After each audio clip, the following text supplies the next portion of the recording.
started the Twitch stream. I started the YouTube stream. As soon as it boots up Very on good. my end, I will change I'll my Craig in host. here in a second. I'm still Now recording. Welcome to the Yanggang tape. Blah, blah, blah, blah. See ya. What's up, Don? You were talking as soon as I started talking. What were you saying? I'm still banned from Twitter for another day, so I can't post anything. I can't retweet things. Why are you banned from Twitter? This is news to me. Somebody reported one of my posts talking about how Trump stating that he wasn't going to peacefully leave the Oval Office even if he lost was traitorous towards his oath to the Constitution, and that the army needs to arrest him and try him for treason. Okay, what's wrong with and that? possibly execute him. What's wrong? Oh, well, okay. I guess. I mean, it's the truth. Yeah, it is the you gotta literal tactfully law. leave that out though, because it's because of the Twitter terms of service. I know. I'll do that in the future, but still, Yeah, it's no big deal. Welcome Twitter to the needs Yanggang to Roundtable. realize. It is 12/12 now, Friday, September 25th. I've got Diston, both Fays, Doni, and Ku. Moto's hanging out in the background, taking care of Bart, our SEO robot. We are a basic income advocacy podcast, producing 3 episodes a weekend or so. And we're all basic income advocates. So thank you for listening. Thank you for watching. Thank you for caring, being invested in people, in society, in your country, in life. So, as you were saying, Don, I just love your sunglasses. But please continue now that the whole spiel is done with. Yeah, it's been an interesting week not being able to post on Twitter, especially with everything that's gone on. But yeah, I will be more careful in the future, but this is just ridiculous that people are still backing this guy who says, "Oh, no, I'm not going to peacefully leave even if I'm voted out. And I'm going to keep saying that masks are bad even though everyone else knows that they're fine." And it's just terrible. I don't get it. I don't like it. So there's this show on Netflix called The Social Dilemma, and it was talking about how the algorithms are generating things that will, that we'll click on for ads, like stuff that like it'll follow the making money off of you kind of thing. But the truth doesn't sell as good as false news, right? It's actually a 6-to-1 ratio of like false news to truth, right? And Which is why Trump stuff keeps showing up so much, because he knows the algorithm, and he knows that the more he lies and spreads false news, the more clicks he's going to get, because it's going to go with the algorithm. So this is something we need to be aware of, and I think we could hack it to work in our favor by finding the truth and figuring out like which algorithms, like, because what we're doing right here is talking about, what we found and experiences, real things people have been doing, right? And so like we would almost need to walk a middle path so that the more people we get to find our information and what we're sharing, the more their algorithms will switch, right? But like we have to go find them and make sure they know this stuff, but you can't get them to follow you unless they want to like look at your stuff. So we could be the rabbit hole they go down, right? The things they should be focusing on, the actions and everything else. And then the algorithms are only going to help them. And the reason I know this is because I've been doing this unconsciously for a while now. I've been purposely getting my algorithms to help me figure out like specific ways of fixing parts of our country, if you will. And so now it's a lot of yanggang stuff, but that's kind of like that's what I found was my good rabbit hole, right? And so I think it's possible on a large scale for us to just one, bring awareness to the fact that this occurs, right? Because it's gonna, it could, It's subliminal. it could be an existential crisis for some people. That's not something to take lightly. Or it might be confirmation of some beliefs, but the people that they got involved in like showing this were people who actually helped create the algorithms. So, it's a little easier to trust what they have to say, but like that's a good first step. And so like what I did is I went into Bernie and Trump and like let's see, Obama, and I just added Hillary, but like there's a few other ones. And I'm going to these groups and sharing about the social dilemma thing, right? So that it can at least let them know that something's happening with their brains that they are unconsciously aware of. Like and so that's a good first step for anybody. If you guys have got groups, like watch the show. Maybe you don't believe what I'm saying, that's fine. But I think it is something we need to do as a team because uh, it'll wake some people up to like, oh, the news I'm receiving is not uh, legit. As someone who's considered a content producer on YouTube and Twitch for the past 3 to 4 years, I have seen it going down the wrong direction of the algorithms changes. And I mean, a lot of my friends who do stuff on Twitch and YouTube and have groups on Twitter and Facebook, it's like the more that they focus on their thing, the less they're getting exposed, which is why there's a few people who I used to affiliate with who became radicalized towards Trump and towards Alex Jones because they saw that becoming radicalized and promoting alt-right narratives was a way to gain easy views, easy follows, and it was a way in which to expand their brand, even though it was going to basically negatively impact people's opinion of them who have known them for many, many, many years. And it's really sad to see somebody who I used to affiliate with and I used to think was intelligent and helpful towards this retro gaming community just turn into essentially a fucking Nazi. Well, what's happening too, though, there's actually cults, right? We have a cult survivor who's been on our show a couple times, even. Oh yeah.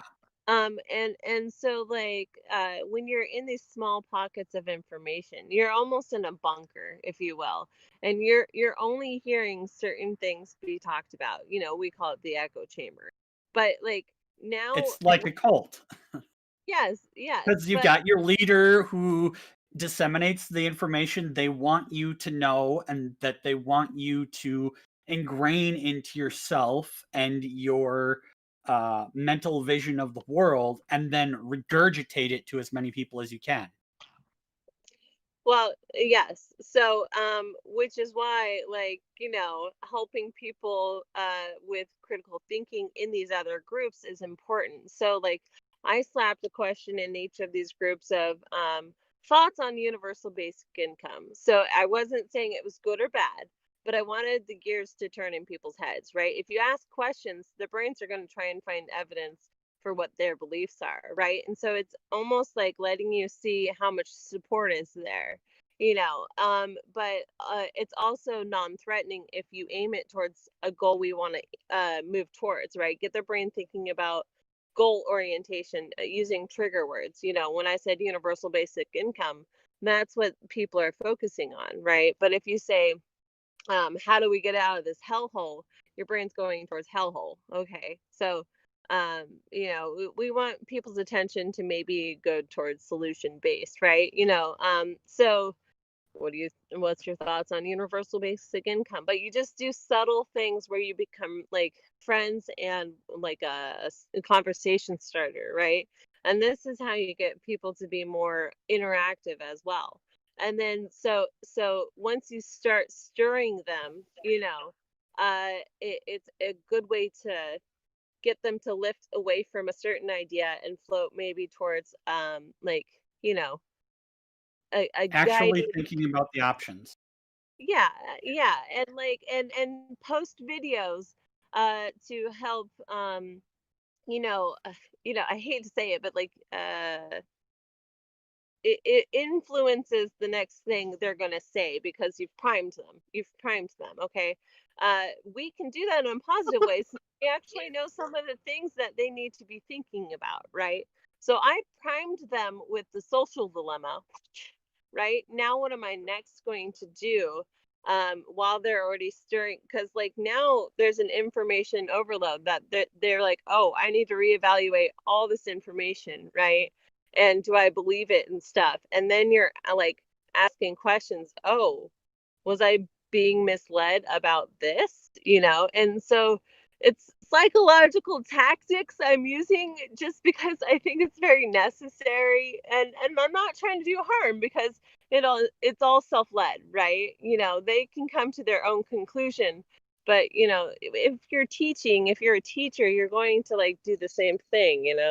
Yep, my wife has to do that for her civics class because it's a ninth grade group that the majority of them, their families are very, very pro-Trump, very pro-Fox News, and even the mention of the Democratic Party, even if we're talking about the way that government works, the structure that, yes, there are two major parties in our system, the Democratic Party and the Republican Party, and trying to say that it's a democracy or a democratic system, the the word Democrat just shuts so many of them down that she has to find ways like that to get them to actually look at the information and try not to shut down and try to actually learn how things work instead of just being like, oh, that's they used the Democrat word. I don't even have to listen to this. It's a trigger word. It's emotional. Maybe there's even trauma from losing a friend over the difference in opinions. Okay. So we have to be aware of people's like mental health related to these trigger words. And that's why I'm focusing on just ideas, right? Exactly. You don't need to focus on Republican, Democrat, Trump, Biden. You just take that away because like when I went into the Trump groups, what I found was a lot of just hate on specific people, right? And a lot of humor that's just bullying of sorts of politicians, But uh, when I was in the Bernie group, I saw a lot of people that are, still, well, their answers to the universal basic income were, yeah, I think it's good, or I think it's actually unreasonable. Other people are like, I think it's inevitable, right? And so, uh, but Bernie's supporters were the ones that responded the most. That was the other thing. Like I was like, oh, that's fascinating. Trump group didn't even let me post the question. I don't know why, but like I couldn't even ask about universal basic income, and I don't know if they blocked that. Interesting. Right? If they Right? did, if they did, the reason Would it tell why me? ties the reason why it would be blocked, I mean, it might not tell you if it's blocked or not, depending upon what the group settings are. But the reason why is because who does universal basic income favor? And it favors those who are in the lower income brackets, and it helps them get out of situations which are being taken advantage of by the current administration, the last administration, and the administration before that. And that is why it might be a banned word or banned concept, because the more you try to give people a way of getting out of this labor forced 40 hours a week, multiple jobs, you know, But situation, it's the that gives algorithm. them more it gives them more opportunities if they have more leisure time to read or watch videos that will allow them to expand their views. It doesn't even have to be about politics. Like, they could just be, using their downtime to watch videos about, say, animals, if their interest is like animals and maybe doing veterinary stuff. That's still a way to get out of the poverty mindset of, oh, I've got to work. Oh, I've got to have money. Oh, I've got to pay bills. And when you're so overburdened with those thoughts, you're not able to critically think as clearly. And that is why you typically see, especially on the Republican side, but it's definitely been used more with the Democrats in the last 6 years, of just, instead of talking about policies, they are using fear to force you to vote for their party. The Democrats are like, if you don't vote for us, they're going to ban abortion. If you don't vote for us, they're going to deregulate corporations. They're going to, give all these handouts to these people. And on the Republican side, they're like, they're going to take your guns, they're going to take your freedoms, blah, blah, blah, blah. Because our political system has gotten to that point, it is beneficial to both parties right now to keep you in that, poverty mindset of work, pay bills, and not having any time to get out of that. As someone who's lived as a person in poverty for the majority of my life, I understand this very, very well. And yet most people who are living... It takes a lot of effort not to fall into that trap, though. Yeah, and so most people who actually are living in poverty and going through the daily grind, they're continually being told that you should be afraid to lose your job. You should be afraid to, do anything different to upset the delicate balance that's keeping you still alive. And, don't vote for this party because they'll do something evil to you, or don't vote for that party. It's always about fears. It's fear-based. And Faye, first of all, I want to say I love how the light is streaming in and like turning you into some sort of, it's giving you this sort of future robo, very nice, interesting look there. It's like an Instagram filter without a filter. It's like a better filter than any filter I've seen. But phone. You should try it sometime.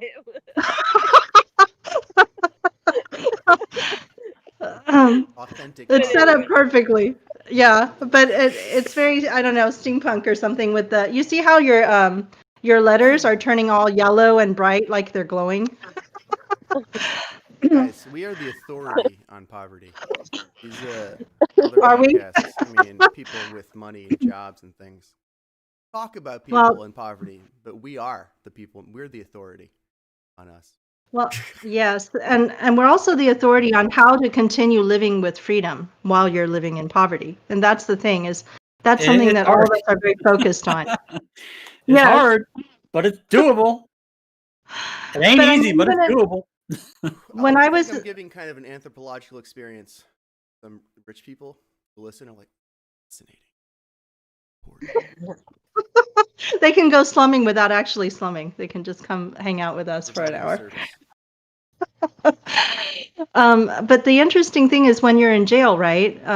Which I was incarcerated for a while. I was probably away for like 11 months. During that time, there was reading to be done. There's not a lot of things you can do, but reading is one of them. And especially if you have very good friends who are willing to send you practically anything. But there's also lots and lots of books that other people are reading that are floating around. So there's this sort of exchange going on. And I remembered reading some books about how to access that sense of freedom even while you're living in prison, right?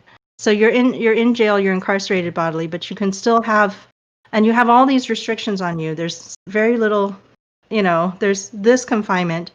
And within that space, how do you still have a feeling or a sense of freedom? And I think, that's something that poor people have to experience every single day, but they don't realize it sometimes that they're having to do that. They're having to come up with their own way of experiencing freedom, despite the fact that they have all these limitations. They can't, maybe afford to take a trip. So they're now limited in geography. and they can't afford to leave their job. They have to be at their job every day. So they have only so much time left over for, learning or doing anything else creative or interesting that keeps their life enjoyable. And and I see that every day in my daily life, talking to other people who are, just really hurting and trying to make it every day, but they convince themselves that this is okay. And so it's very dangerous to take that away from them, right? So when we're doing this poking and prodding and using our psychological battle against, the current narrative, the problem is the current narrative works because it props people up. What are you supposed Even to if do it if you props think that the people up world on is the backs of awful? other people, it still props Yeah. them up. They don't So care what? if they're standing on someone else and keeping them down, as long as their head is just barely above water. It's That's the because way that it's been since the feudal system. they have no life purpose, and maybe their life purpose is to put a house, live in a house, but that leads to maybe toxic decisions they made, right? And maybe their ego is helping lead them, and they're kind of not very maybe they're low level ego development, They don't and have a lot that's of empathy. That's definitely one thing that happens, is that their ego goes up and their empathy goes down because of the way that this narrative is. It pushes more on the me and less on the us. yeah. So yeah, with poverty being like simulating basically a prison situation for people, but they don't see it because you don't see the bars, right? Necessarily, you just keep coming up against them every day. Like every day, you just want to do something simple, get something for your child, or have a day off or something like that, and you just keep meeting up with those same barriers. Go ahead. I'm going to flex some Shale Riley verbiage from All a right. song he did with Very good. Schaefer. Future is a brick wall with landmines on both sides. Is that correct? Is that a correct description for poverty? Even though,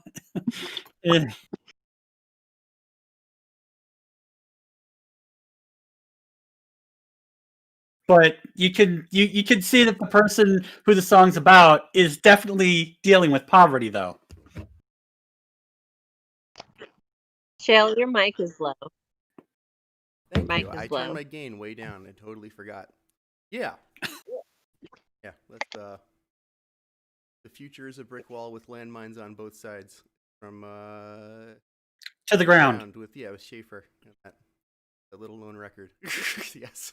It's been one of the many records that I have been listening to via my phone, through my car's speaker system, during my many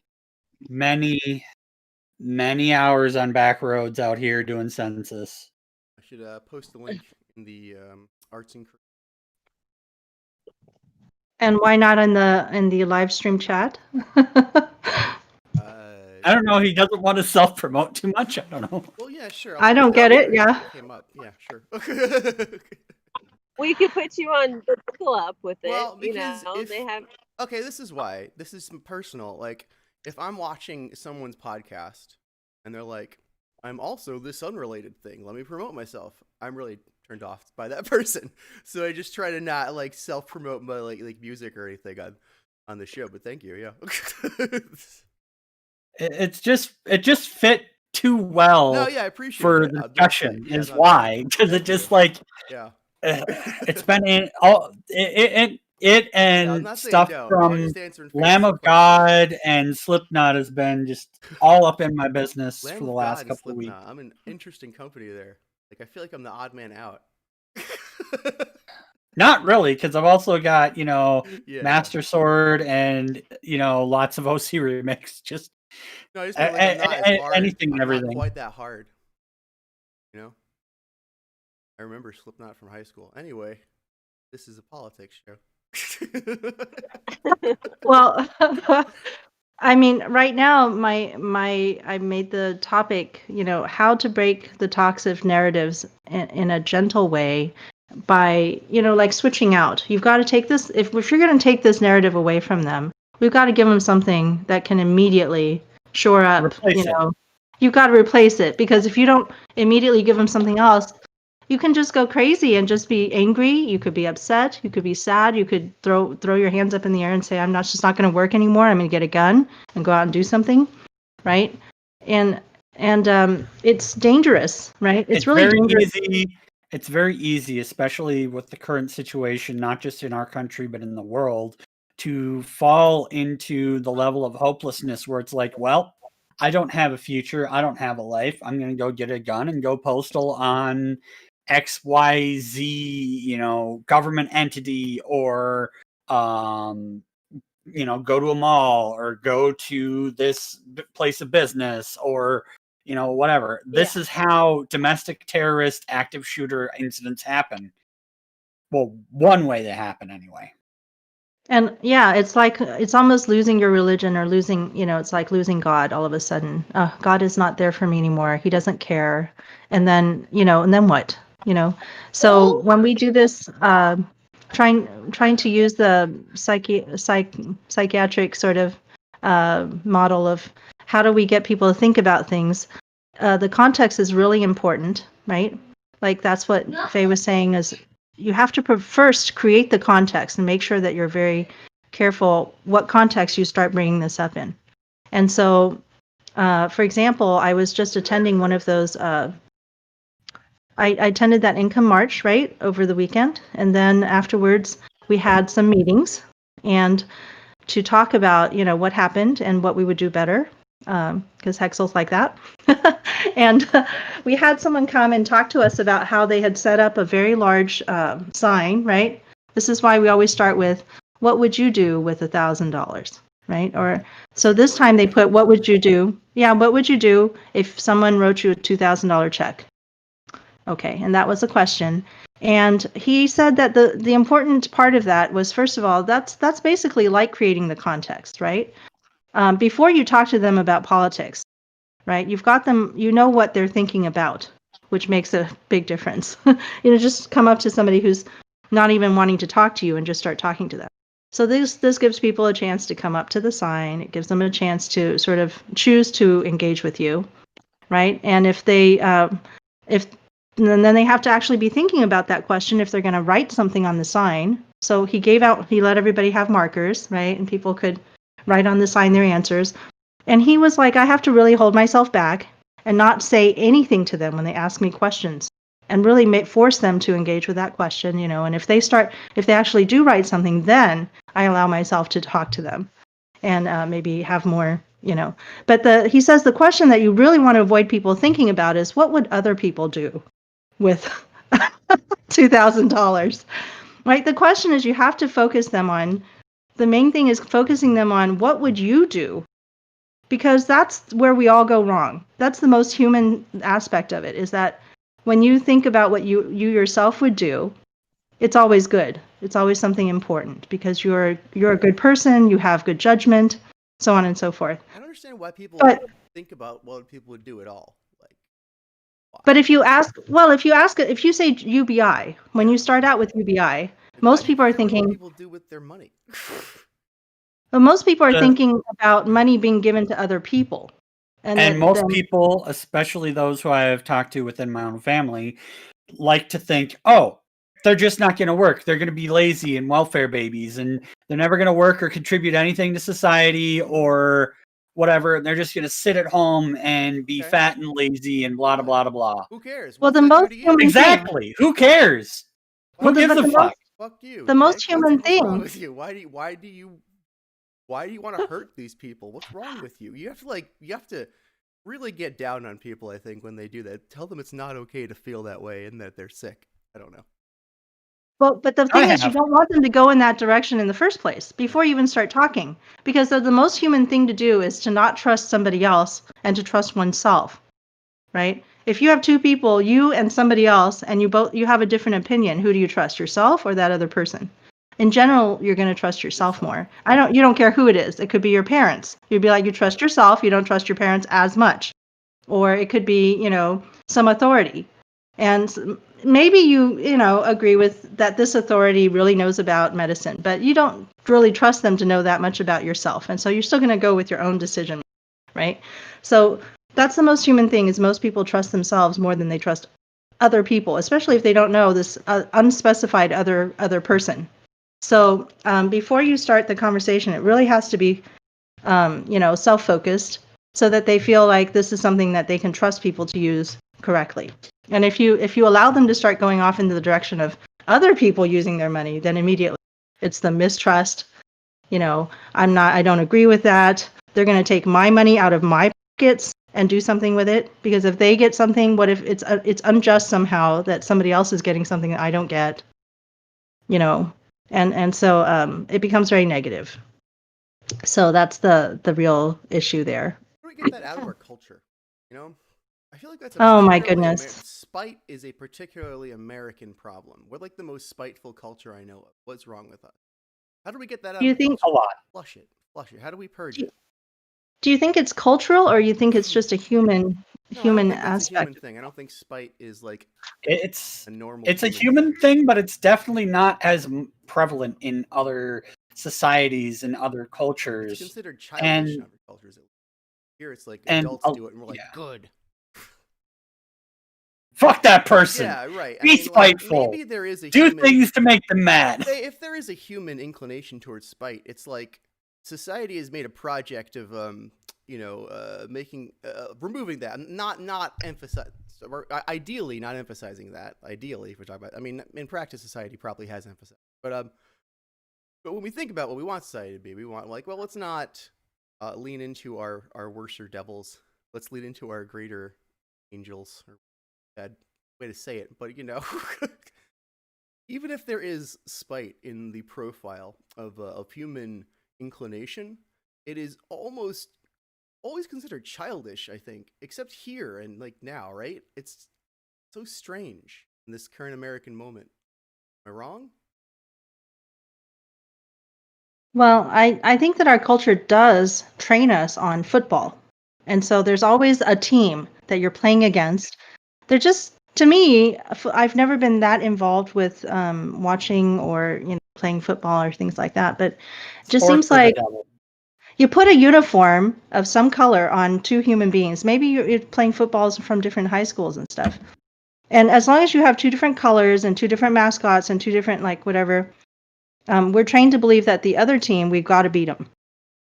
But there doesn't seem to be any reason. I don't see any reason why we need to do that. As a society. I think that false dichotomy is at the heart of our society, and that's where the spite comes from.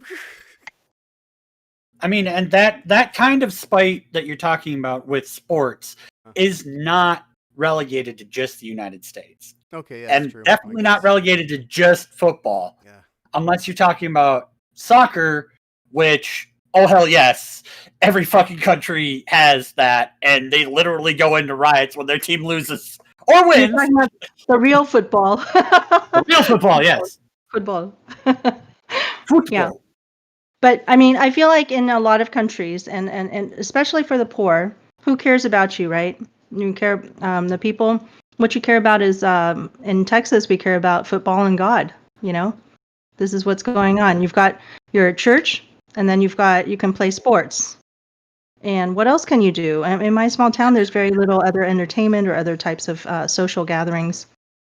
So it's really bad when your social gatherings are connected to a religion that if you look at what is in the book, the text that they're supposed to be teaching of, you have two sections. You have a section that's backwards and misogynistic and very, very, very oppressive. And then you have another section that is a little bit more hopeful, but you actually have to fucking follow it. And the problem is that they focus on the former instead of the latter. And they definitely don't read it very well, because I swear, if any person comes at you and says God hates gays, try and tell them, what did Jesus do? What was Jesus supposed to do? Jesus supposedly got rid of all sin. If you believe that being gay is a sin, then they are forgiven by Jesus. So therefore, they are no longer sinners. It's no longer a sin. Just like being poor is no longer a sin. Being sick is no longer a sin. Who did Jesus help? Who did Jesus help? He did not help the rich bankers. He did not help the people in power. He helped the powerless. He helped those who needed help. And the current way that we are preaching Christianity in this day and age is rooted in the original Middle Age Catholic version of Christianity. It may not have the purgatory, it may not have the, same Catholic, amenities spoken in Latin, but what it has is the fear of hell and the fear of the other, and wanting to be pro authority. At the time, the authority was the church, but now the church succumbs to the higher authority because of the way that they have, leaned in the last 50 plus years, the Republican Party in the United States.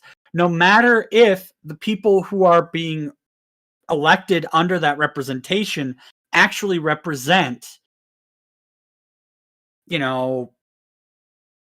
Jesus's views or not. And yes, Smoking INJ, yeah, no, Stephen Bowers and Wendy Hamilton. You have to hand it to the Republican Party for subverting a religion, the evil genius of aligning with the church. Because, first the Republican Party, but in America, you had this market-driven culture, this capitalism eats and controls and dictates everything culture. Capitalism is the culture.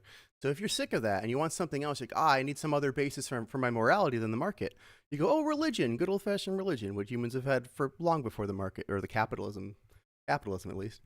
And you go there, and it turns out the market has also purchased religion, and you're just being sold the market values through religion now. You're being given those same values you tried to escape by going to the church in a different form, and it's disgusting. So, but it's a genius. It's an evil Republican ploy. Good. And do you know how it happened? Yeah. Do you know how it happened? I talk so much about how Democrats are evil, but it's like, I don't forget. Yeah, go on. Yeah, I appreciate the sense of balance you're bringing. Oh yes, yeah. But no, it happened twofold reasons. The first happened with Prohibition, and not just alcohol prohibition, which was entirely misguided, but the prohibition of marijuana, because they utilized the prohibition of marijuana and reefer madness, as it was called, to incite people towards racism against people of color and the poor for utilizing a plant for recreational uses of, its medicinal benefits or its, calming effects. But after that, they piggybacked once Roe v. Wade happened. And they're like, okay, we now have something that we can really hammer home on with the religious folks to be anti-abortion. And that has literally been the only thing that the Republican Party has that's actually even close to being, in the Bible as far as a religious thing goes. And what part of the Bible is it part of? Not the New Testament, not the Jesus Testament, but the Old Testament. It's in the same section as, stoning women for adultery and, stoning and killing the gays. Like, it's in Deuteronomy and Numbers right there. It's like, what the fuck, people? This is like 4,000-year-old, we barely even have fucking agricultural agrarian society rules. Why does that still exist as why you think that the world should work that way?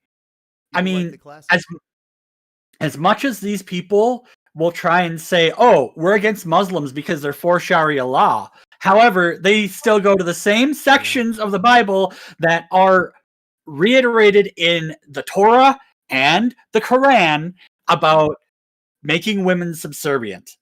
It's like, what the flying fuck? You're doing the same thing, but just because it's got a different religious name to it and you haven't read that other book, you just think you're right. What the fuck? Well, yes, but this could be the problem. But it doesn't solve the issue, right? No, it doesn't.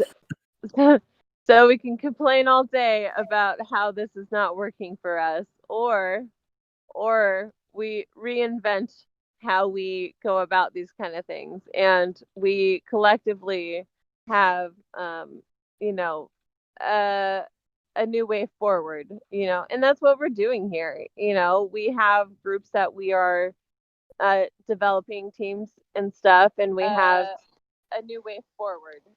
Ariel, I think you have external speakers on because we Yes. have Faye. Welcome to the show. Welcome, Ariel. So I know that Faye doesn't like for us to constantly talk about the problems, and it's like you're staring at the problem and you can never find the way around it, right? So that's the race car driver, looking at life as there's always problems. You just have to avoid the hazards. Just always look for the way through, right? But if you can identify the problem correctly, right, then the solution should become immediately obvious. But somehow we are very bad at doing that. Like, okay, we've identified a problem. For example, church is too dogmatic, and it just we continue to believe in, literal interpretations, right, of certain things that were written in the Bible, instead of taking it as a document, which is, pretty old now and written by humans. So humans are fallible. Perhaps they wrote down something that they shouldn't have, and decided that this would be the Holy by Scripture. humans, but it is edited by humans. It was edited Right. multiple times. I mean, there it's are many hard. books in the Bible that are apocryphal because they were cut. Yes, the things that were no longer understand the ancient languages properly. And when I point that out to people, they I'm not sure if they all understand that, but I think the way that church is being practiced, right, we can identify a whole bunch of problems. So once you identify those problems, like, for example, taking things out of context, right? And there's one way that church is being practiced now is they ask everybody to flip to a certain page and read just that little one note, right? Like one line.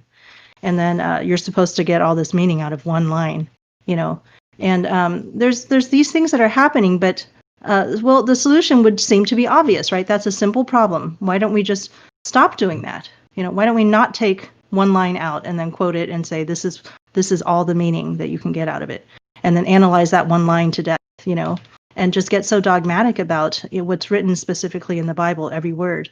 How about we focus on bigger issues? But once you get into the solutions phase of the problem solving, we've identified the problem. Now we go to the solutions, and the solutions is just, it's so hard, it's so difficult. It's like more complex and more complicated than sitting there and just saying, well, here's the problem, right? And so here we have UBI, though. UBI is a very simple solution to complex problems. It solves every problem in a simple way. Give people the fucking money to actually do shit. There you go. If you believe in the free market so fucking much, just give people the money and have them fix the roads. Have them fix the houses. Have them make the buildings or businesses. Yeah, so that's what's really attractive to me about UBI. Is when people say, well, why does Andrew keep talking about UBI? Every time you ask him a question, he starts talking about UBI. Well, because it solves like all of these problems in such a simple way that, you're like, why wouldn't we do that? And even that seems to be impossible to message somehow. I don't know. It's the inverse of, well, no, it's a precursor to the Fry meme of shut up and take my money. It's the government gives you the money, and then you go to whatever and say, shut up and take my money. It enables the Fry meme. Why can't people get this? The only thing wrong with that message is that it does not have corporate backing. And there's no message that seems scalable to the national level in America without corporate backing, God forbid. I have an idea. You just said that, hey guys. The reason you heard that echo is because I was testing how long the YouTube delay was with the actual what you're talking, and it was like 3 seconds. That Anyway, happens. yeah. So here's the thing. Here's what we do. We got to be smart. We talk to the corporations about UBI, and then if a corporation thinks, hey, UBI is a good idea, we buy from those corporations, and then we boycott the ones who don't want it.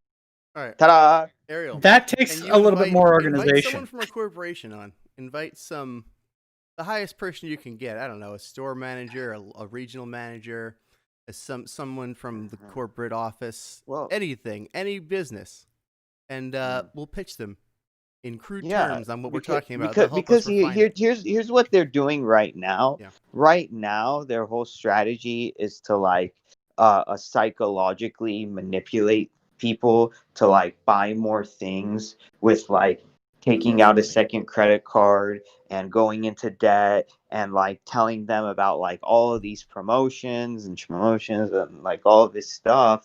But then if we were to pitch it in the right way, then it's like, hey, people will want to spend more money with you because they'll just have it. I think we have a shot because like there's so much drama that goes on between like managers and the people under them and the people over them about like sales numbers. And then they keep saying, you didn't talk to this guy right, think your numbers are low, this and that. And it's like it'll take off so much of that stress and burden and all that stuff when people actually just can afford it, because now people are getting smart to this take out this money, finance this, finance that. Exactly.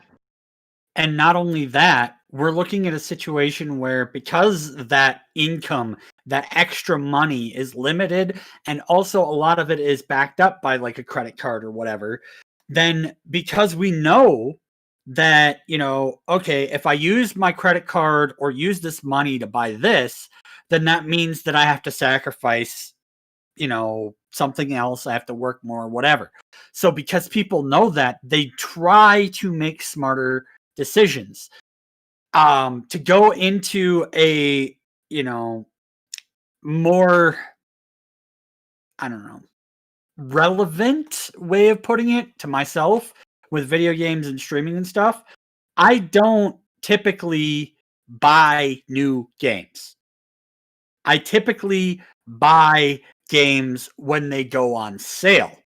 Or I have situations like I'm subscribed to Humble Monthly, where it's like I pay $12, it goes towards charity, and I get, 6 to 12 games, but it's, not always the games that just came out.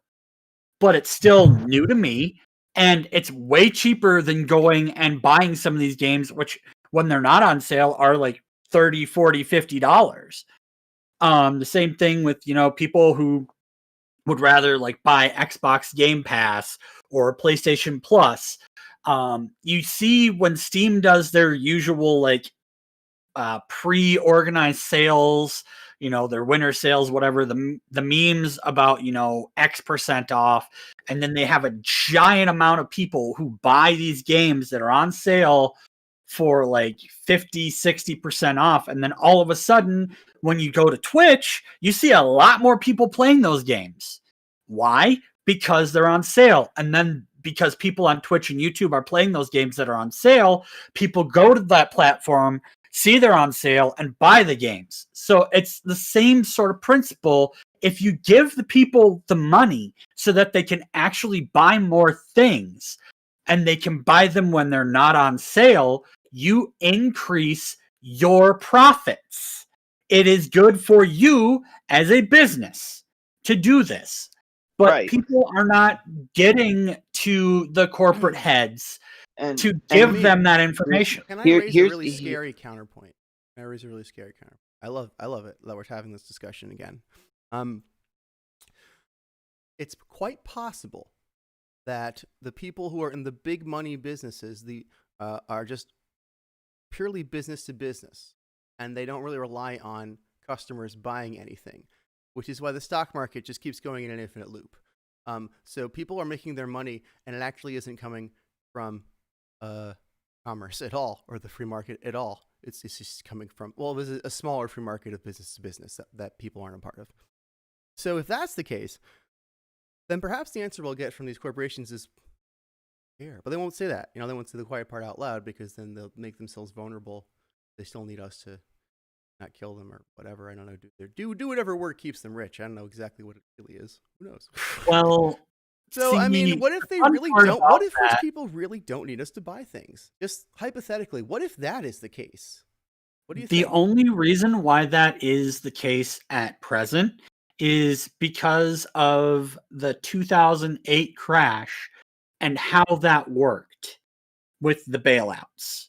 Because what happened with the bailouts is the government bought up a shit ton of stock, and then a bunch of people bought up a shit ton of stock at low prices.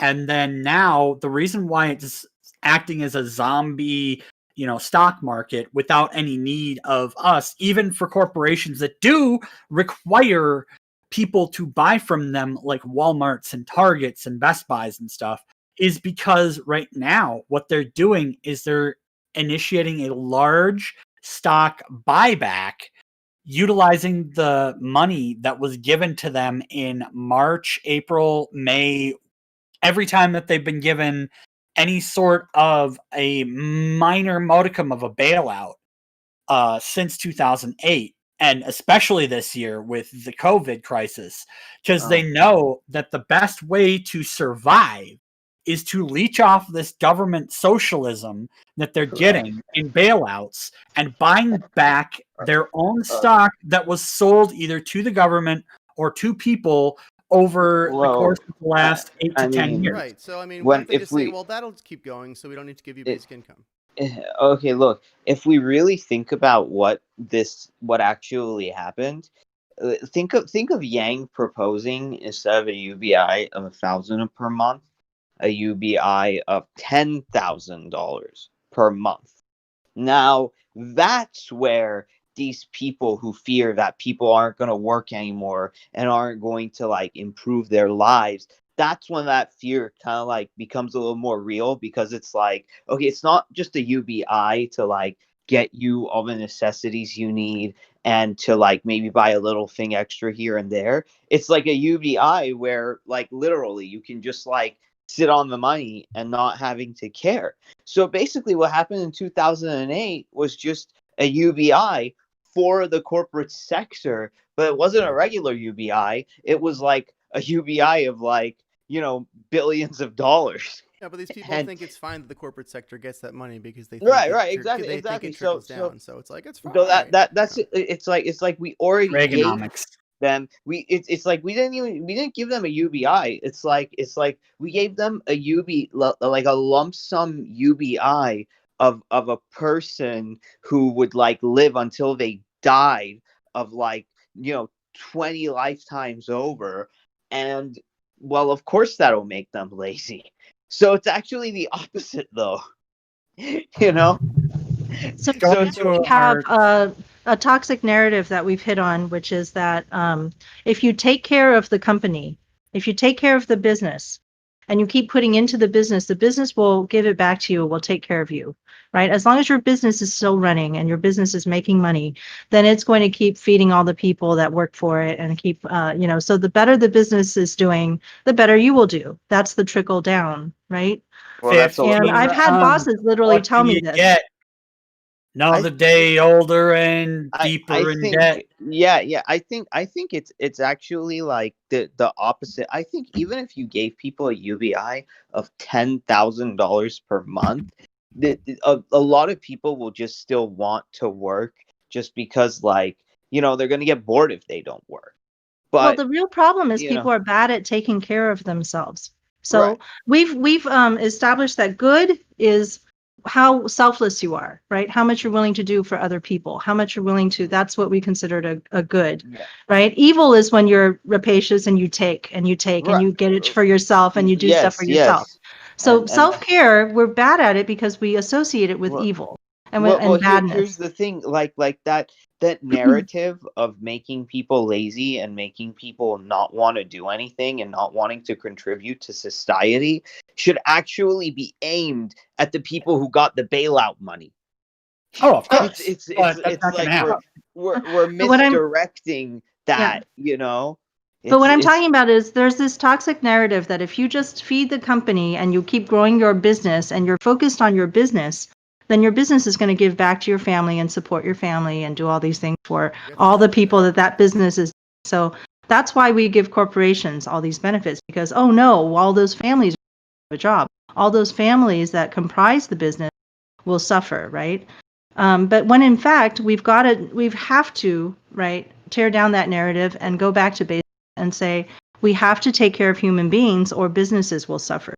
There will it's be like, no business if human it's beings like are not Mr. cared for. Neoliberal, tear down this narrative. Can I? Yeah, can I so, say- yeah. Become self-sustaining. That's the scary thing. Faye Doney, I think, is trying to get in. Faye. Yeah.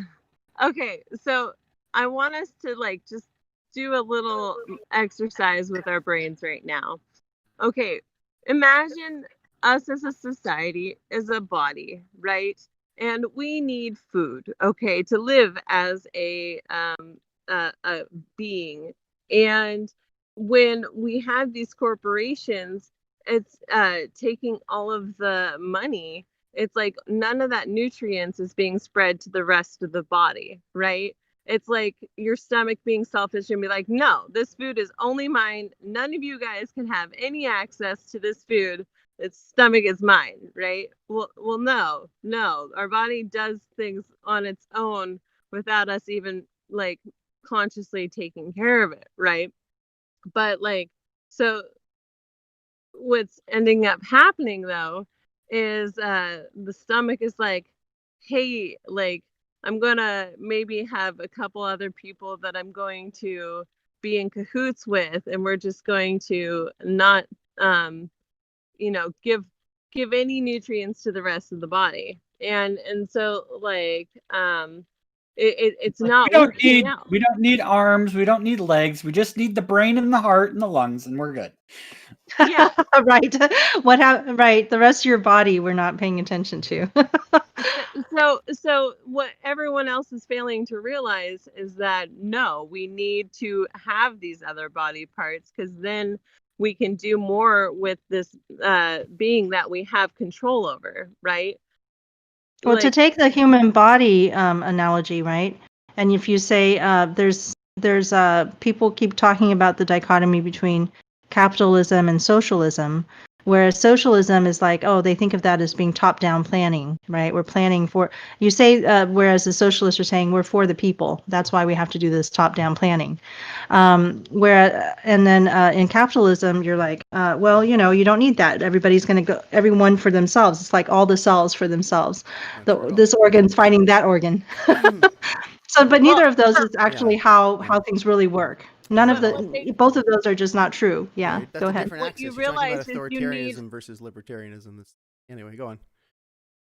What you need is the arm to give you the food, right? Exactly. You need the legs to bring you closer to the food. And you're like, hey, but what about the arms? The arms are going to die. And the answer from some people is like, the arms should have been the heart, right? It's just, like we can't understand how society works well, whereas we understand the body a little bit better. So when you try to make that analogy, it makes it more clear, right, Faye? Yes, and our brains actually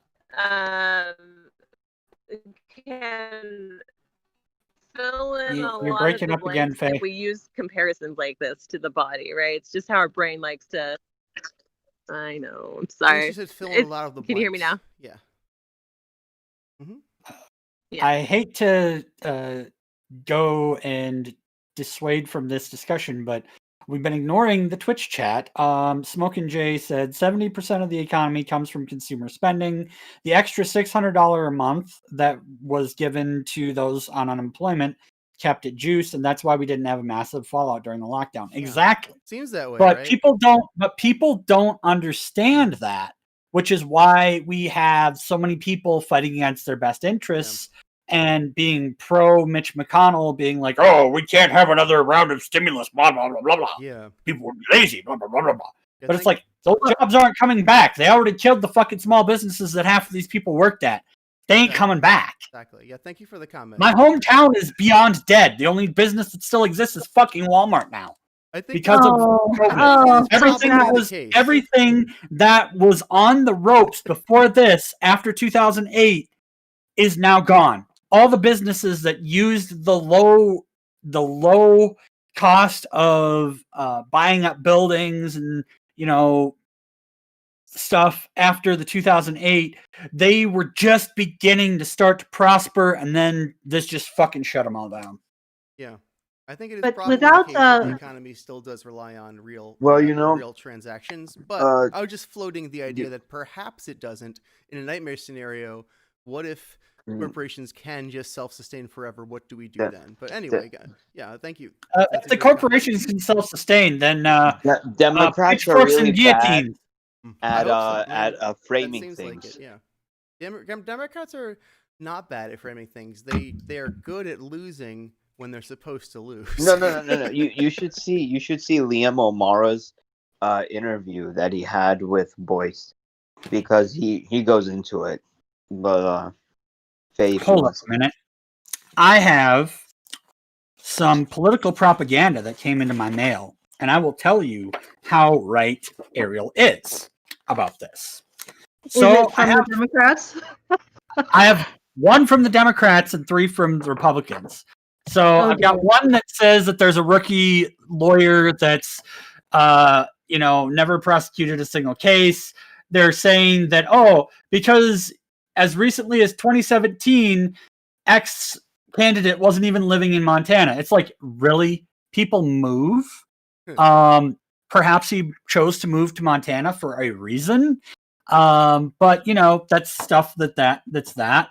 And saying radical left, radical anti-gun policies. This is, your typical Republican drivel. Hold on just one second. Before we move on to the next one, that's subconsciously reminding you that, only people who have grown up with you in this state and who have lived here forever and their families are from here and all are qualified to actually have any say in what happens. Democrats, so it's your home and it's not immigrants' homes, right? It's even if they're immigrating from California, oh my God. Even if they're immigrating from the next state over, it's still, it's so like, no. Yeah. Democrat or the Republican, Don? Remind me. There's something wrong with everybody who is not you and your family and assume that you've lived here forever. That's the only people we're talking to. We're not talking to new immigrants. It's just another and let's hope there wasn't a cult there. And that one was from, let's see here, which super PAC is that? RAGA Action Fund, the RAGA, Republicans Against Whatever. And then we got another one from the same people. Radical left are getting what they want. They're taking our guns and they're defunding the police. Okay. It's like, oh my God, defunding the police. Oh my God, they're taking away our cops. Montana doesn't actually have much of a police force. Considering the fact that it is like 90% rural.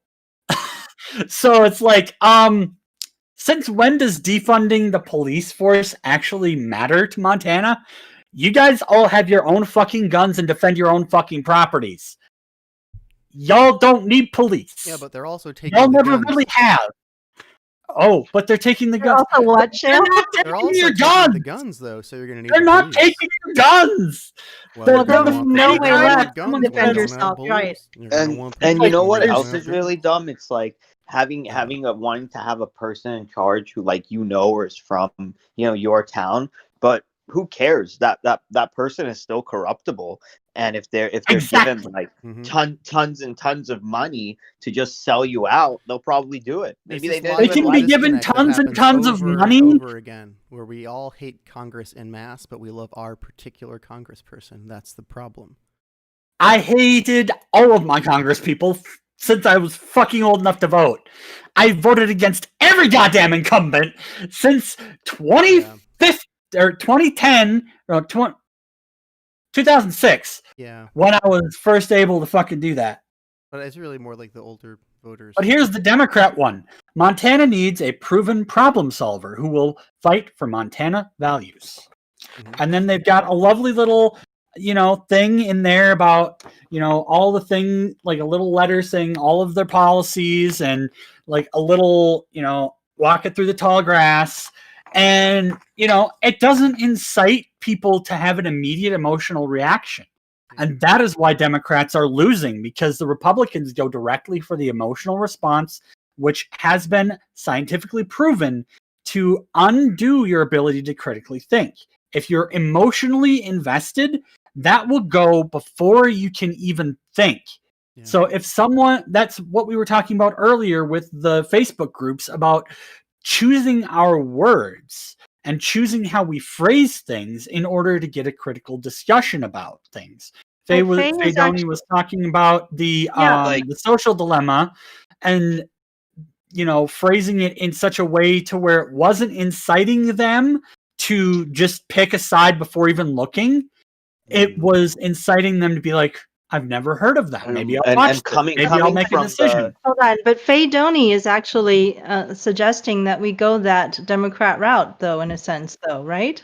I mean, she's saying that we want people with solutions, with actual policies to look at, not just tell us what you do. But hang on, for the time being, let's take advantage of the emotional thing. So then once everybody is on board, that's the only way we can get people on board, if we go for the emotional one. And once they're all on board, then we can do that. Because they're not going to get on board unless we do that. The emotional trigger is actually, so let's just use my examples that have gotten, 30,000 views on them. It's pretty much when I'm talking about like success stories of how maybe I've helped other people with money that I've received, or maybe it's me trying to get money, or trying to work a very hot day in order to get some money so I can do it. But like you're talking about a positive emotional trigger, like giving people a sense of hope, rather than be afraid, be terrified, always constantly be more fearful of something else. Make it, whatever it is, positive or negative, just make it emotional to get the people on board first. And this is the Monsters Inc. version of of politics. Right. So because that's the only one that worked. As much you can be the smartest, and we saw this with our own guy Yang. You can be the smartest candidate, have all the solutions, know what's going still on. Lose. And you can still lose because he did get the most passion from his supporters, like you, Ariel. Yeah, I mean, and not only that, our emotional centers there, because I have a logical side to my mind that's very strong and that knows a lot of things, and that's why. But a lot of people don't, and those were the people that he failed to get. Did he engage your emotional center? Do you have any emotional feelings when you think about Yang and Yanggang? Well, he did like some of that, but the thing is that it worked in me, but it failed with like a lot of the country. So I thought he could have done a way better job of that. But how many of us burned ourselves out trying to do everything in our power? People were giving up their $3 drink so they could send money in. Well, the thing is that he needed to engage the emotional centers of the conservatives too, and the Republicans, and he did with some of them. But like, if I were doing it, I would kind of say this, like, the Republicans are like stealing your money and giving it to corporations. Look at all this money that went to this and that. How much of that money could you have used for your family? Did these corporations work hard? No. As much as I hate using those types of tactics and, the mudslinging and stuff, the Lincoln Project and, God, what's the other one that's on Twitter that's doing all sorts of videos about Trump and how he's failing everybody and, getting trends going. Like, those are actually created by Republicans that have seen the way that things are going and know that if they don't stop Trump and try and vamp the Republican Party back to what it was in the 50s and 60s, that it's dead. it is gone. They're going down a path that they cannot come back from. So they're trying to bring people back and be like, yo, this isn't what we're supposed to be about. We're supposed to be about XYZ. And he's doing, A, B, and C, which is the exact opposite. So I think we need that hope message back, because that's what we were really devastated by, was when Yang suspended. We felt like the hope that we felt together, right? And the togetherness Hope that and we change felt is what got Obama elected and got him to do nothing for 8 years. But we had this hopefulness for a change that we would like to continue spreading, right? I mean, that's what's powerful for religion and church. It's powerful because they believe that church will help them in their time of need. Unfortunately, and they believe, right? in this thing, like this is like a Roman Colosseum, and like anger gets a lot of mobilization. I think it's unfortunate, but like that's what I see. But look, like all I'm saying is that we use these tactics to get what we need, and then when we have that thing, we don't use it anymore, because yeah, it is like detrimental. But the thing is that once like Yang is in, and then people can cool down, then we can go to the problem solving. But before, because Trump, we always have like presidents who are great at campaigning, but then they're shit. Terrible at actually doing the job. Yeah, of actually doing the job. But then we have people who are going to be great at doing the job, but their campaign isn't getting any traction because they're not using all those tactics to get people hyped up. But okay, I'm gonna so here we gonna go 1 second. I'm gonna go and give an analogy that Shale might get and other people who are watching might get, especially considering how much I've been watching certain videos on YouTube lately. But what Ariel's talking about is the difference between if you're going back and if you watch wrestling, you're talking about someone who can't do their own.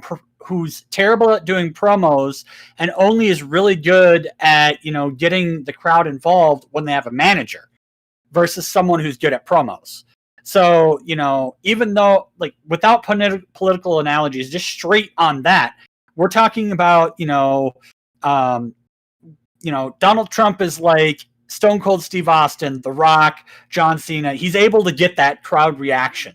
Whereas, Yang is more of a, William Regal, or, someone who's not able to really get a good crowd reaction, and he's better off with someone being the mouthpiece for him. Because I agree with that. No, I disagree with that. I'm going to say that this has to fall squarely on Yang. Okay? If you believe that you need to talk to certain people a certain way and wrestle in the mud with pigs, we got to go and do that. Fine, go do it. But don't expect Yang to do it. That would be like asking, Gandhi to violate his principles. We're not doing that. We can't ask Yang to do things that he would not do, right? And we can't, if you want to do that, do it. If you think it's effective in your group, that whatever group that you're in, I've done it, in my local, I've got a, mudslinging group out here. People love it. They engage in it because they enjoy coming in to watch the argument. They just sit back and watch the fight. They enjoy it. But Andrew Yang is not that person, and I just can't see asking him to do it. And not only that, he does get incredible engagement. I mean, when he is out there and he's doing his stuff. I'm not saying that he has to do it. Our current political system. Hold on just a minute. Wait a minute. Let me finish. So Andrew Yang gets great reactions from, Fred. He got Fred the Felon, who was absolutely a Republican and very before this all started. Right? He got a lot of people on the others on all sides of the political spectrum to say, hey, this is a person that we feel hopeful with and that we feel a lot of positivity about. And they came in with that positivity rather than the negative, that every other politician is using. And we don't want him to turn into that kind of person. We don't want ourselves to turn into those kinds of people, right? So I believe in the positive message, actually move things. It's just that we have to do our part. We can't send Andrew to talk to every single country, right? That's why we started this program. We have a podcast here so that we can continue being another beacon of light and just taking that message out to more and more people. And Faye Doney is going to do another, she's going to start a TV project for us somehow, right? Television or video project. And, Boyce is out there. So Ariel's out there doing his thing. You give your message the way you do. And each of us has to play that role now. We can't just expect Andrew, and complain about what he's doing because he can only do it his way, I'm done. Thank you. Remember what I was saying? Who sent me these mudslinging ads? It was not the representative. It was not the person who was going for it. It was the political action committees. What I'm saying is that, like in wrestling, you need the super PACs to work as your manager to do the thing that you don't do. Exactly. In order Okay, to now. get that. And So that's why I was of the always on way that that side as the and- grassroots person, right? Exactly. Like you. But because with the primary, there isn't any outside of the people who are already established, which again, establishment always wins, money always wins.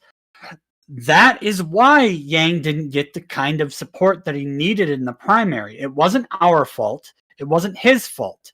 It was the fault of the system being pro towards these political action committees. And which political action committees were there out there fighting? There were the ones fighting for Elizabeth Warren because she'd been in Congress and the Senate for fucking ever. For Bernie because he'd been in fucking Senate forever. For fucking Biden because he used to be goddamn vice president. But not for Yang, this new guy. 4 or 5. We had 4 or 5 super PACs on working for Yang, but they were all new and they did not understand how to play the game yet. Exactly. And the problem is Yang himself, the campaign, did not understand this game. And so they kept trying to push us out. So they were trying to make it so that I couldn't volunteer for Yang if I was also dealing with a super PAC, which was wrong.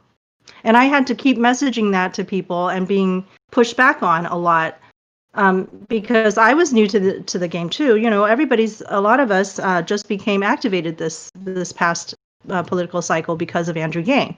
So I was learning about super PACs as quickly as I could, and the super PAC people were learning about it and the campaign as well. The campaign failed in allowing that support and the sort of integration of the two groups, right? So they were saying if you even talk to a super PAC, you couldn't come and volunteer even, or you couldn't be part of this Facebook group. And I'm like, why not? That makes no sense. So that kind of thing was happening, and hopefully that's the thing that I would like to see changing, right? If Andrew ever comes back in a race of some kind, or if we continue together. He's going to be part of Biden's cabinet if he gets in. That's been confirmed now. It sounds like he's got a chance of being like the Secretary of Labor or something. That's what I last heard. I'm a little confused about that. Whatever it is, I'd be happy. His campaign financial advisor. Yeah, I think right now he's just an advisor of some kind. Even so if he gets some kind of official campaign, even if it extends beyond the campaign and into the presidency, it's merely an advisory role. He serves at Biden's pleasure and has no authority whatsoever. But Biden, unlike other people, listens to his advisors, just like Obama listened to his advisors, one of which was Biden, because they do not have a personality of their own. Wait a second. No, I think that's a thing that listen to. The advisors without money, they do some other advisory appointments where they just try to grab a vote of a coalition. They do a little sort of lip service by, here, your guy is represented, but he has, he's not actually part of the conversation. He's just in the room, and then they hope to get some votes that way. We have seen with Trump's entire administration that every single advisor and appointment has been actually very effective at doing what that advisor wants to do. It's not what Trump put them there to do. He picked them because they agreed with him on something or not or other, but we all know that Trump is terrible at leading, terrible at dictating anything, so that way he can claim plausible deniability when anyone does anything illegal. It's the way he works with his business. But because of seeing stuff like Betsy DeVos going on her own and doing all sorts of shit, we know that if Yang or Warren or Bernie or whomever is put in a position where they're in charge of some sort of, part of the executive branch, if they're in charge of some sort of department, then they do have the power to make those policies. The only They thing do until whether Trump or not- decides to fire them. Well, Biden He's isn't going to be firing fire everybody. and firing person in chief, I think. Exactly. But Biden isn't going to be firing everybody. If anything, the only way that those appointments would be moved out is if Congress and the Senate were to find something amiss with them. Should we get, a Democratic majority in both the House and the Senate, which is very likely, we have that situation where if the majority in both houses decides that, hey, this person's doing wrong, we're going to get rid of them. But right now, since there's a split, they don't have that ability, because not enough people on the Republican side, as we've seen with Mitt Romney, are willing to put their own careers at stake to go against McConnell and Trump, because they don't want to be blacklisted and be seen as a traitor to the party. And that's why they're doing things the way they are. And Mitt Romney came out and said, I'm not going to block the Supreme Court nominee. Why? Because he's probably up for re-election, if not this year, the next cycle. And oh my God, they're going to hold it against me. Okay, so the real issue here in this election is whether you're for the rule of or whether you're for the rule of Trump, right? Because Trump is just himself. Whatever he decides or whatever he wants, he does whatever he thinks.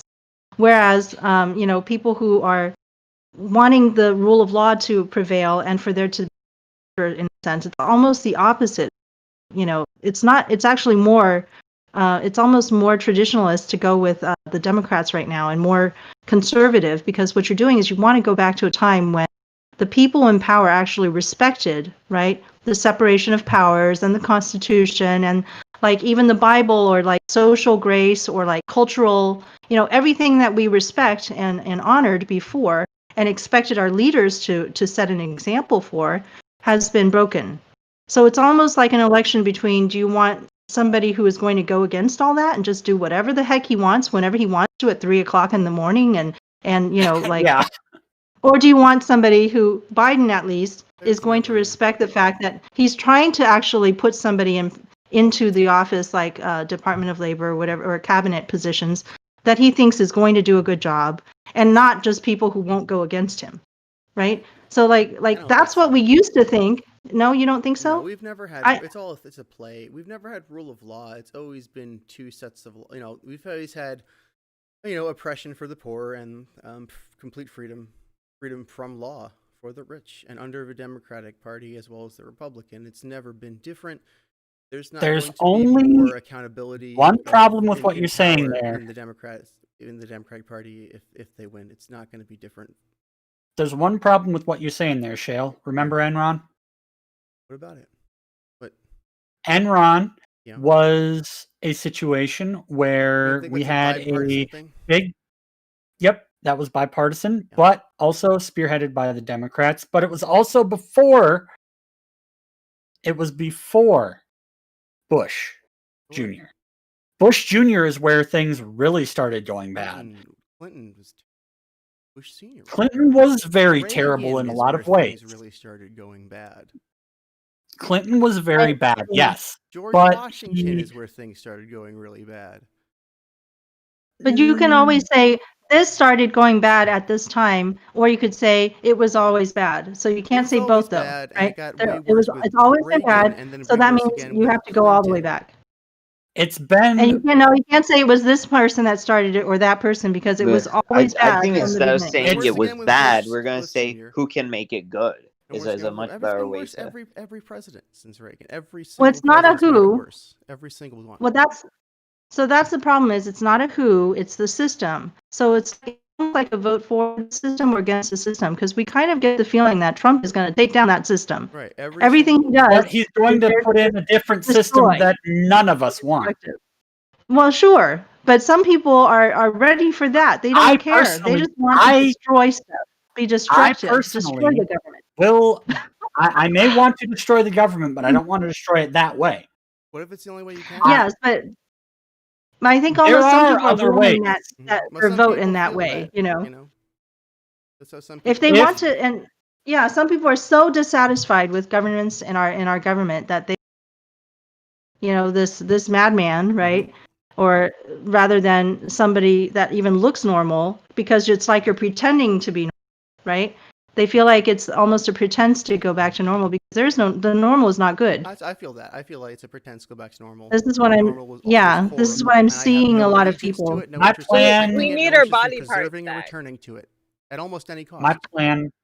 My plan is changing daily, but it's definitely been an interesting summer. I am very angry at the Democrats. Probably will never vote for a Democrat ever again after this election. But You say that now, but it'll feel Well, like it's yeah, essential you every say time. that. it depends. 4 years. I'm unable to vote for a third party in Montana because of the Democrats moving the third parties off the ticket, and it's write-in only. Why? Because they were afraid of splitting the vote in a state that was automatically going to go to Trump and started leaning towards Biden. Because of that, I am very angry, but I will begrudgingly vote for Biden in order to not get Trump again. Done.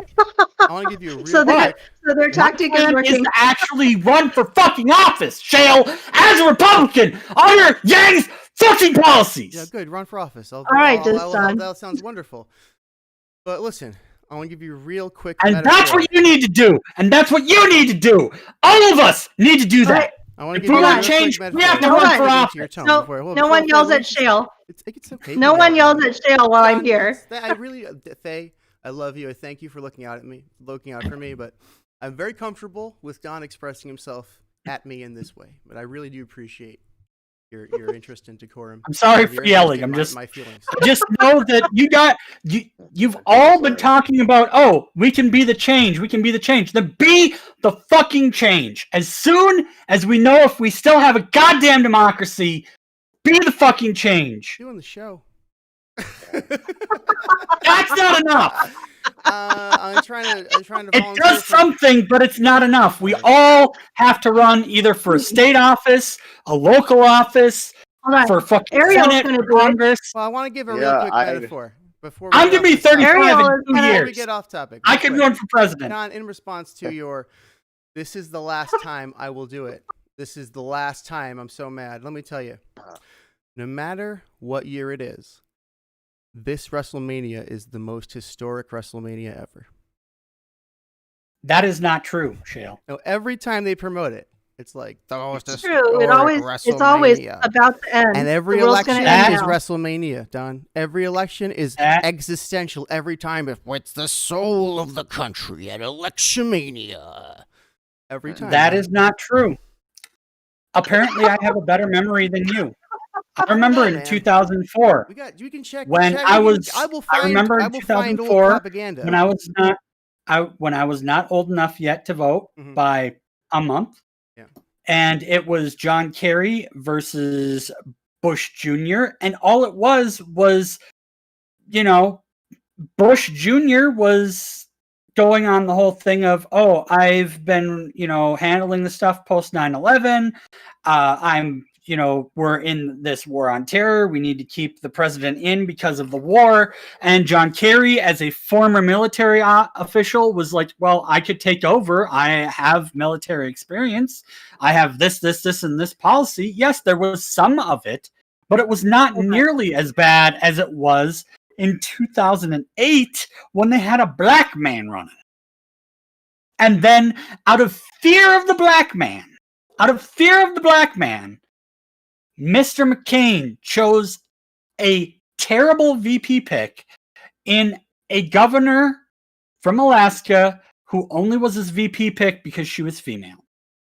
I hate to say that in the presence of women on our podcast, but if you go back and look at the 2008 election, that was the only reason why he picked, because they saw him as someone who might die in office. And they're like, well, if he dies in office and he's got a female VP, she'll be the first female president. History rhymes. But isn't that almost what Biden is That's doing? what I'm saying. I mean, pretty that much. Is what I'm implying. Hold on. Okay, now the way that you know that what Shayla is saying is true, that the same cycles repeat over and over, is to go back in time to some of the things that have happened for produced.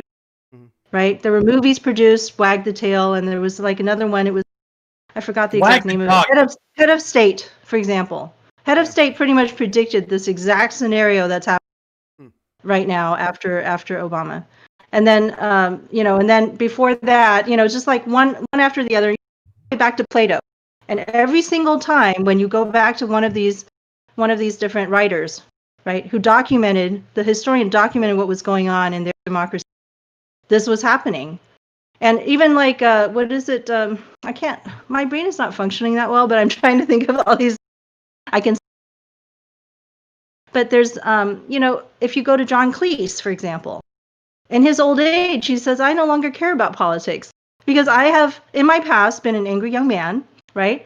And been terrified over and over that it's going to end when we elect Bush, or whoever. Exactly. All right. And then here you go. Again, this happens. The world did not end, and it continued. How about that? And then more horrible things continued happening, and then again, and so in his old age, he's like, I just don't care anymore. I just can't care about it that much. Like funny how that happens. Something horrible is about to happen. Yeah. So it's like you have to go to the old people. You have to go to the back in time and back into history and say, how did this happen? Prey on young and people. It's been happening in cycles. Oh, Chris is here. People, says Moto. Yes. I feel like they prey on young people who don't have the context. Like, this feels like the end of the world. This feels like the dawning of, this is the time like Hitler too really comes back. And that's not to say that some shitty Republican doesn't get elected and fucks around and causes problems, because that usually does happen. But the kind of apocalyptic narrative, they rely on that because their job is to essentially secure and temper previous Republican victories, not to actually turn anything back towards the left or to provide any new real aid or assistance for people who need it. So that's why we have to actually continue to call our representatives. And if that doesn't work, which it definitely won't, because our representatives do not represent us, become the representative. Can I chime in for a second? Everything I'm hearing is beautiful. You guys keep talking about the past and repeating the past and all this stuff, right? And earlier we were talking about actionable items forward. And so I just want to chime in with if you can create it, people can step into it. And so like literally what the Yang is doing right now is absolutely historic. Okay. What we are doing is making massive change, and it's just in its larva stage.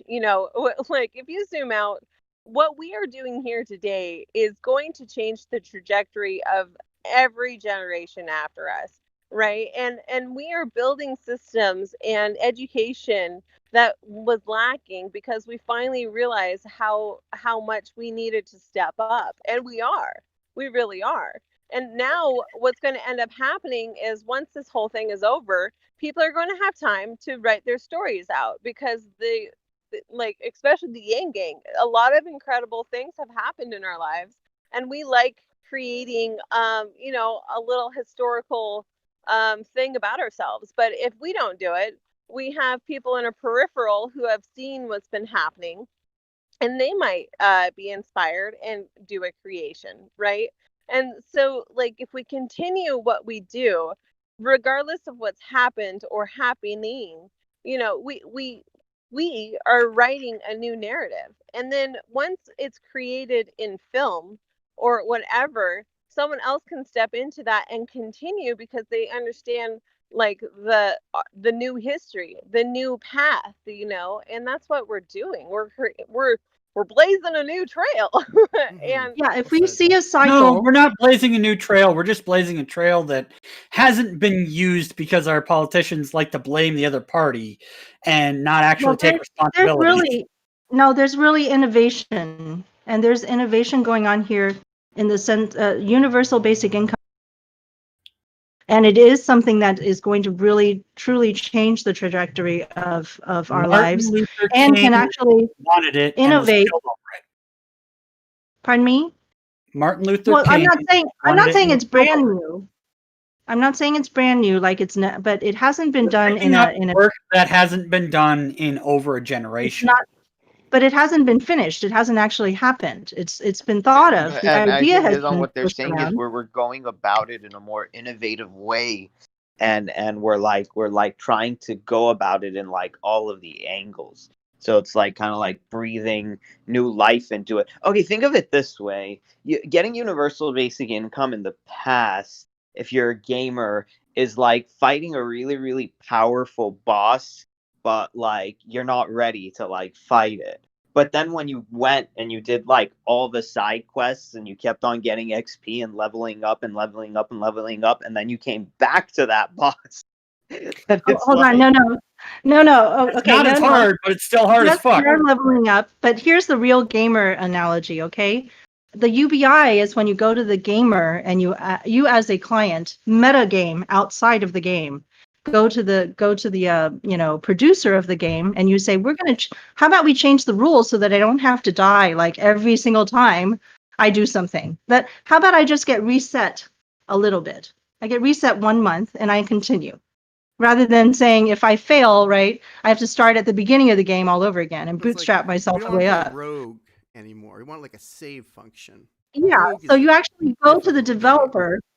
Yeah, you go to the developer and you actually change the rules of the game. And that is what we're doing. Changing the rules of how we're going to do government. Changing the rules of how we're yeah, going to changing the do default money. settings, because it's like the corporations are basically the ones that can like go into the game and change its actual code. They could change the code of the game to work against you and in their favor. Like they can start the game with like 100 lives and like all these respawns and give you 0. They can start the game with like all the advanced weaponry and all like the cool stuff, and you can start the game with like what, like a knife. I mean, like and that's why it's like they change like it's like in that movie If only it's Wreck-It possible, Ralph. but it's damn fucking hard. Right, exactly. It's like the Requires Wreck-It this Ralph meta movie. thinking. Like you can step out of your life and say, okay, there's this problem I'm having with money, but it's not just me that's having this problem. Everybody's having this problem. And so this is something that we've made the rules and we can change the rules. So, and this again, it's like I'm getting this information. I think I believe all these things, but actually I believe them because the algorithm is telling me I should believe them. Right. Right. Well, And there's this so wonderful I'm movie. stepping out of my life and looking at it from a total outside perspective and going, wait a minute, do I really believe these things because I've never been offered any other Right. information? Well, it's kind of like what are you gonna have a harder time? You're gonna have a harder time swimming with the current or swimming against the current.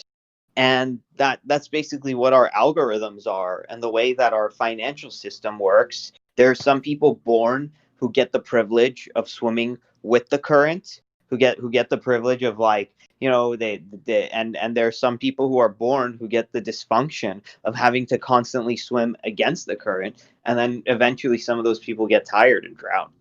It's like thing, but it's like to change the way that the current is like flowing. Someone's in control of that. I mean, you can call it Mother Nature, but someone can just push a button and make the current, so go towards a certain direction and go away from a certain direction. It's like a man-made current that people decide, which way Right. that it It's flows. making your own level. It's not just playing in the game and just complaining about the game. You go outside and you make your own level if you don't like this level. And we're doing that as Yang Gang. And we can do it because we're able to see outside of the box that we've been put in, right? And in order to break more and more people out of their boxes and get out of their matrix, right, actually go and change the rules and change the way that the world works, I believe that we can actually get out of this 2,000-year cycle that, Plato's been talking about all these years ago. And we can get out of all these same cycles of every 4 years we vote for someone else and then Well, complain again for the it's next 4 kind of years. like the allegory of the cave, right? If anybody saw that, it's like the only thing the people in the cave know, it's like what the fire like reflects off of the thing. But then some guy goes out of the cave and tries to tell them that there's a whole other world out there. Now the thing is that is the people that we're gonna tell that are still in the cave going to be like willing to come out of it, or are they just gonna treat us as like we're noise and like not important because their thing is that powerful? And that's the thing where we have to break into these echo chambers in a way that makes sense. We have to make our way through everybody's cognitive biases No, and no, change it. It's even worse than the cave. no. We let's- Wait, are Faye Sisyphus. has I, something. I just wanted to point out, why don't we just bring someone from the outside world into the cave and just blow their mind? Like let's. Why can't we do that? Well, we're trying. The last time someone decided to tend to do be that, they were disbelieved. assassinated. Yeah, they tend to be disbelieved and shunned because they're so strange that an alien that people don't believe in them. Like the UBI is so simple that people literally can't grasp it. Like, of course, it can't be that simple. If it was that simple, we would have done it, right? No, we haven't. We've never done The this. reason And why we haven't done it is because people are afraid of change. yeah, so Which is why I this said we time- are Sisyphus. We are We are doing the headed- same shit over and over again, rolling the damn ball up the hill, letting it fall down, going down, grabbing it, bringing it back up the fucking hill over and over and over because we don't know how to change our goddamn patterns. Well, at So we've got, Electromania, things are going to be different this time. We've got about we've got about 10 more minutes left on our time here, but I wanted to congratulate you, Diston, for coming in at like a rock star, the rock star that you are, with your video on, because I loved that. I loved being able to see you and see you being animated while you talk and knowing when you want to talk, right? Because when I can see your face and I can see you getting ready to say something, it makes a difference and it makes the conversation go more smoothly. So I want to really thank you for doing that and hope you can do that again next time. I blame my relatives, whom are the reason why Trump is using mob tactics. Mm-hmm. Thank you, Uncle Labooty, for being at WrestleMania 3 with great Uncle Trumpo. Thank you for being an Italian American from Sicily and giving me the innate ability to talk with my hands. Bop-a-boopy. Yeah. No, I know seriously, that is my heritage. And it fucking sucks. No, I feel like I don't talk with my hands enough. I'm from the opposite heritage of not knowing what to do with my hands. No, I've got that problem. Yeah. But you can't be a politician apparently if you don't learn how to gesticulate along with the talking. So, My entire career in the high school speech and debate team was my Ariel, hello. coach telling me, you do one thing really well. You talk with your hands, even when you probably shouldn't. Have you guys all seen the gesture that when like politicians want to like force a view or an idea onto you, they do it with their thumb, like they're poking like it. this? I did not have sexual relations with that Like, woman. it's so idiotic. I saw your thumb in the wrong place there for a minute. Yeah, I got your nose. No, this is the way that Bill Clinton did it, from what I remember. I did not have sexual relations.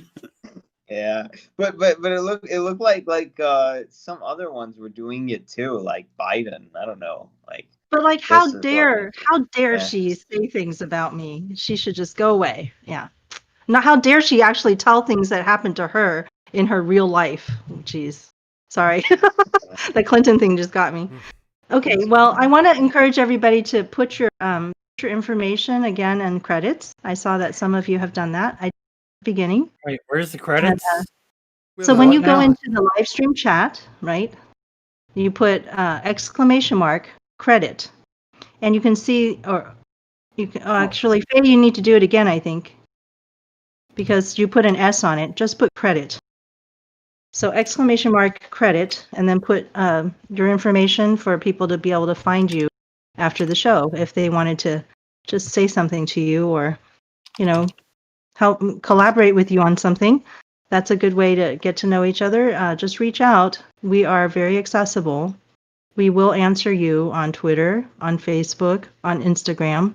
We do friend back. We do all kinds of, we're real people. Mm-hmm. And we I have care to wait about a day to do it, but after 1,000 years, I'm free! All the information that Faye is talking about is in the text description of this podcast on YouTube, Twitch, Twitter, or Spotify, or Anchor. Not Twitter. Twitter is not where the podcast lives, but we do have Twitters, and you can find our Twitters in those descriptions. Well, also, if you want to go to our website, YGRTpodcast.com, you can access many different forms of our podcast. And, if you're talking to your friends, let them know about this website and have them get plugged in. I've been doing a lot of personal, check out my thing. We gotta get into our personal networks as much as possible and get people listening. Well, I think But if we're going to do that, Well, like we to did that for end, Andrew guys, Yang, Jackbox. we could actually make business cards. Mm-hmm. I think we should try to do that next because we can each probably get some free ones made even. And everybody, Haven't done that already this year. business cards are a great idea. Sorry, I didn't mean to cut you off. But everyone should come to Jackbox Games on our Twitter. Fucking look what's happened, Brain. You've switched Twitch. And Your Twitter. Twitch, man, Twitch. On our Twitch, a Twitch exclusive Jackbox Games this Sunday, 6 to 9. Say again? Or 7 to 9 Eastern. Yes, 7 to 9. It's going to be Sunday again this weekend. This Sunday, 7 to 9 Eastern, and that will be just after our 4 to 6 open discussion on Sunday. It'll be 5 to 7. My wife might not be home yet. Okay. Well, everybody, if you can come, you should come, and you should bring a friend. I mean, Perhaps it depends on if move she's the home. Jackbox games later in the future because Later in the evening, you mean? because it seems like a young adult type of thing to do. You mean? And so it might be a little too early on the West Coast, for example. If you Okay. start at 7 Eastern, What it if could end we- up being 4 for them, and they're not ready to, wind down. All right. So Well, it's already on this. Well, I'll change the schedule. You don't have to change. change it right now, but That's it's something okay. I to don't think consider. anyone's hard committed for 7 right now. I will You know definitely what? have to talk about the census adventures on another episode, though. What if we did like a longer Jackbox, like 7 to 10? I think that might be bad because people will show up at the beginning. Some people they will. Okay. So Then, let's you know what? concentrate our How about we people. do like 8 to 10? Yeah, that might get more people just because people are not ready to wind down, and Or I that can do this 8 is to a fun 11. thing to do. How about 8 to When 11? you're I can relaxed. I can do 3 hours. You want to do 3 whole hours? Wow, amazing. I find it difficult to rhyme for 3 hours. That makes it. Gotta cast the right spells. Early So release. anyway, for the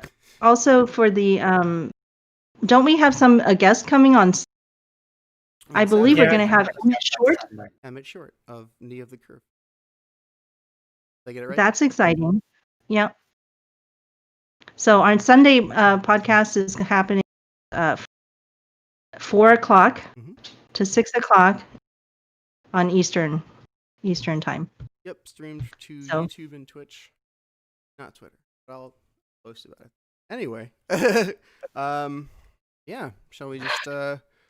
It's 1:59, so this is a good place to call it. I know Don has to go, so Yeah, I gotta eat and watch my thanks for tuning in, everybody. uncle-in-law's funeral. Hooray! That's a sour note to go out on, isn't it? Somebody say something else. Should we say our user handles? That might not be. You can always say them for Spotify. That is true. I mean, they're in the text doc. You want to go first? Yeah. Sure. My Twitter handle is @Tisdoney, TISDONEY. I'm looking for people to help me with the documentary. Still, I need equipment right now, so I need sponsors and or donations of either equipment or whatever. But if it's not right away, that's fine too. But things are coming along quite nicely. I feel like I'm like living my documentary as I'm making it, though. So I'm like mid documentary life experience. Yeah. So that's fun though. I like it. And I think I'm gonna try and make a commercial for us coming up here soon for Awesome. the podcast. Yeah, and I think people like watching and sharing some of the content I've made. So I'm excited to actually do this. So Great. yeah. Fantastic. Okay, is Chris here? Moto? Yeah. If you're here, feel free to sign off. Moto, are you? No, I Mm, don't participate that much. Moto, just tell All everybody right. your Twitter. It's Moto Motes on the Twitter.coms. Moto Motes. So you don't have one of those underscore thingies in it? Yes, separated with a underscore. Moto underscore Motes. Underscore Motes. Thank you, Faye. No. And Diston? I'm found typically at Disdon Plays, DISDONNPLAYS. And you can find me probably streaming things on Twitch at the same username as well.